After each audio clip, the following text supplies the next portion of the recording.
ভারতের লখনৌ শহরের এক বস্তিতে বসবাস একদল শিশু, বিশেষত কিশোরী মেয়েরা যারা সাম্প্রতিক সময়ে নিজেদের সৃজনশীলতা নিয়ে মন কেড়েছে সারা দেশে। ইনোভেশন ফর চেঞ্জ নামের একটি স্বেচ্ছাসেবী সংস্থার উদ্যোগে আয়োজিত এক ফ্যাশন শোতে তারা ব্যবহৃত পুরাতন কাপড় পরে মঞ্চ মাতিয়েছে।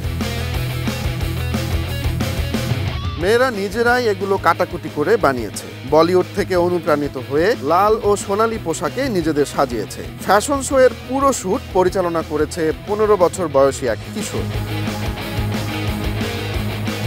তারা বলিউড তারকা দীপিকা পাড়ুকোন ও প্রিয়াঙ্কা চোপড়াকে অনুকরণ করে তাদের মতো করে সাজার চেষ্টা করেছে। তারকাদের ফ্যাশন ডিজাইনার সব্যসাচী মুখার্জির ডিজাইন থেকে অনুপ্রাণিত হয়ে তাদের পোশাক তৈরি করেছে। 3-4 দিনের চেষ্টায় বানানো 12টি পোশাক নিয়ে র্যাম্পে হেঁটেছেন তারা। সব্যসাচীর ভিডিও দেখে তারা র্যাম্পে হাঁটার ভঙ্গি রপ্ত করেন। এগুলোই মঞ্চে হেঁটে তারা নকল করেছেন। শোতে দেখা যায় একজন মডেল সানগ্লাস পরে হাঁটছেন, তার পরপরই আরেকজন স্লিপারে পানি পান করছেন। ফ্যাশন শো এর সব কিছুতেই যেন সব্যসাচীর স্টাইলের ছোঁয়া। ভিডিওটি ইনোভেশন ফর চেঞ্জের ইনস্টাগ্রাম পেজে পোস্ট হওয়ার পর দ্রুতই তা নেট দুনিয়ায় ভাইরাল হয়ে যায়। ভিডিওটি এতটাই জনপ্রিয় হয় যে স্বয়ং সব্যসাচী মুখার্জিও এটি দেখার পরে প্রশংসা করেন। তিনি নিজের ইনস্টাগ্রাম অ্যাকাউন্টে ভিডিওটি শেয়ার করেছেন।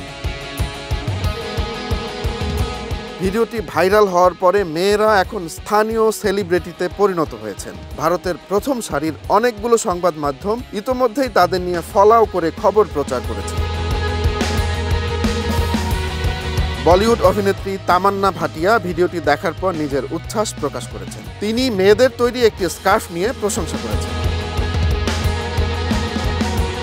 এই উদ্যোগের মূল লক্ষ্য ছিল বস্তির শিশুদের সৃজনশীলতা বিকাশ ঘটানো। তবে ভিডিওটি দেখে অনেকে এই আয়োজনের সমালোচনাও করেছেন। কেউ কেউ মনে করেন বাচ্চাদের ব্রাইডাল স্টাইলে সাজানো সমাজে শিশু বিবাহের মতো সমস্যাকে আরো বেশি উস্কে দিতে পারে। তবে সংগঠনটি স্পষ্ট করেছে যে তাদের লক্ষ্য এমন ধারণার বিরুদ্ধে লড়াই করা এবং শিশুদের স্বপ্ন দেখার অবারিত সুযোগ তৈরি করা।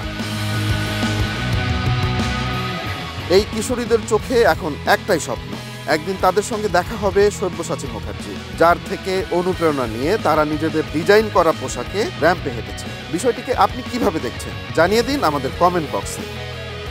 রোমান্স তালুকদার, নয়া দিগন্ত।